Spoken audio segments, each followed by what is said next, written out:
So today I'm coming on to answer a beautiful question from one of our members. Is freezing similar to the start of a panic attack? If so, can the same actions be taken to regulate yourself? Now, this question was written on my previous Q&A. Why do I always freeze when I should be taking action, and sharing some simple movements and a nervous system reset that you can do when you are in freeze. Now, there is a difference. So if we think about the hierarchy of our nervous system, the freeze response is at the very bottom. If you are already in freeze, you most likely feel numb, dissociated, everything is happening around you, and you feel lack of movement, almost apathy, just depression. In that state of freeze and not knowing what to do, we don't really have fight or flight energy inside us at that moment. And that's why it's important to use very slow movement. Any exercises that I've shared already to do with the freeze response are generally very slow, very grounding, and very simple. But if you are feeling the start of a panic attack, that is a different level of the nervous system that's been activated.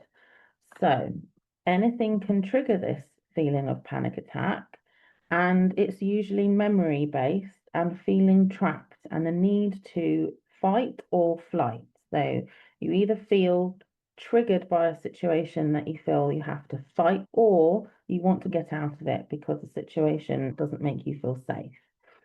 In that level of the nervous system, that is above freeze response, and the panic attack are the feelings of shaking, trembling, the feelings of anxiety in your chest, heart racing, faster breath. And if you are feeling those symptoms inside your body, then we need to discharge the energy. This is where we need to use more aggressive movements, but not too aggressive that it shuts us down and sends us back into freeze.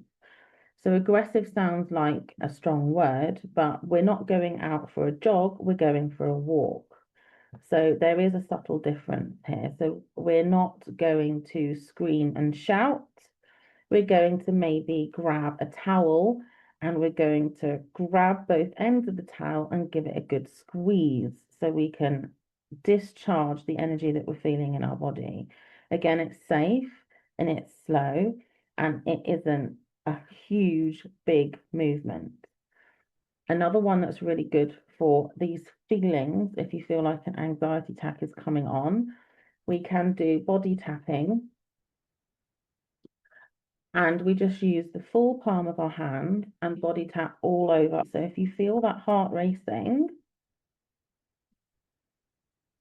or you feel the palpitations or fast breath, all of that energy that's buzzing inside of you, we can discharge it that way.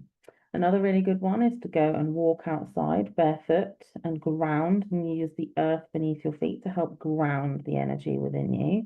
It is a buildup of energy that has been triggered by something. And if you feel it building up, we need to release it and we need to discharge it. Those exercises are really good discharging exercises. That's the difference between a freeze response, grounding your body, with stroking, slow compressions and rocking to let yourself know that you're here, that you're safe, that you're okay, and to let your body know that you're still alive. That's what we want to do in a freeze response. But if we're already into fight or flight and feel like we're having an anxiety attack, we need to discharge all the energy that's rising up within us because of a situation that has triggered us. And that situation can be memory based.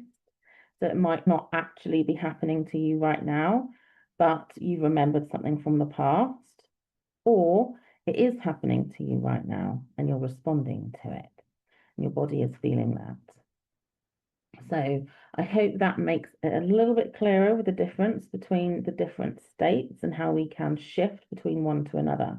We can also very quickly shift from fight or flight back down into freeze. And we can wake up the next day and find ourselves feeling very numb, dissociated, and I just can't do this again. So your body can move from the two. Knowing the difference and knowing where we are in the moment and knowing what exercises we can do in that moment is really important, which is what I talk about in my 6-week program. Anybody who goes through that with me will know all about the different states, how you shift between them, and how you can help yourself in those moments. I hope by answering that question today, that's made that a little bit clearer for you. Thank you, Amy, for asking that amazing question because it is such a good question. I'm going to go back into the group and come back to all your comments and things. If you have any other questions that you'd like me to come on and answer for you, just drop them anywhere and I will find it, whether you add it to our Somatic Sunday Live post or ask in the general group chat, we'll come on and answer it for you. So enjoy those exercises if this is relevant for you. Do those discharge exercises and let me know how you feel afterwards. Take care, have a great week, and I'll speak to you soon.